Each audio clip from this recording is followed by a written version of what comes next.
Assalamualaikum my dearest students, how are you all? Hope you all are fine.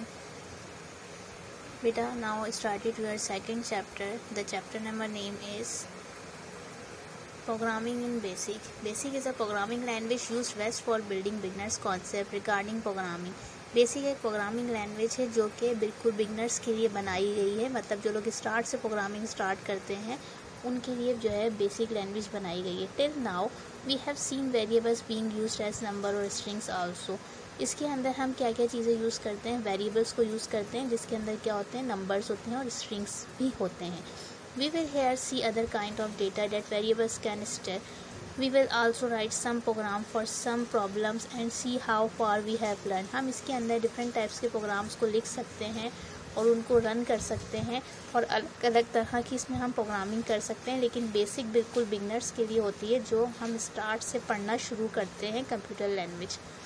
Next is control statement. The statements that govern the flow of control of the script are called control statement. Control statement क्या होती हैं? Control statement वो होती हैं जो कि हमारी script, मतलब हमने जो भी प्रोग्रामिंग लिखी होती है उसको कंट्रोल कर रही होती हैं. There are two types of control statement. हमारे पास कंट्रोल स्टेटमेंट की दो टाइप्स होती हैं और वो टाइप्स कौन कौन सी होती हैं? Conditional statement and iterative statement और लूप्स. दो टाइप्स होती हैं हमारे पास जिसको हम कंडीशनल स्टेटमेंट कहते हैं और इटरेटिव स्टेटमेंट और लूप्स कहते हैं. Now conditional statement. Conditional statement perform comparison and take appropriate action depending on the outcome of such comparison. Conditional statement क्या होती है? वो कंपैरिजन करती है एक एक्शन को दूसरे एक्शन के बीच के अंदर. Basic provide if then else conditional statement. Basic के अंदर कौन कौन सी कंडीशनल स्टेटमेंट होती हैं? इफ, देन और एल्स की. इसका सेंटेक्स हम किस तरह से लिखते हैं? If condition, then statement, else statement and if.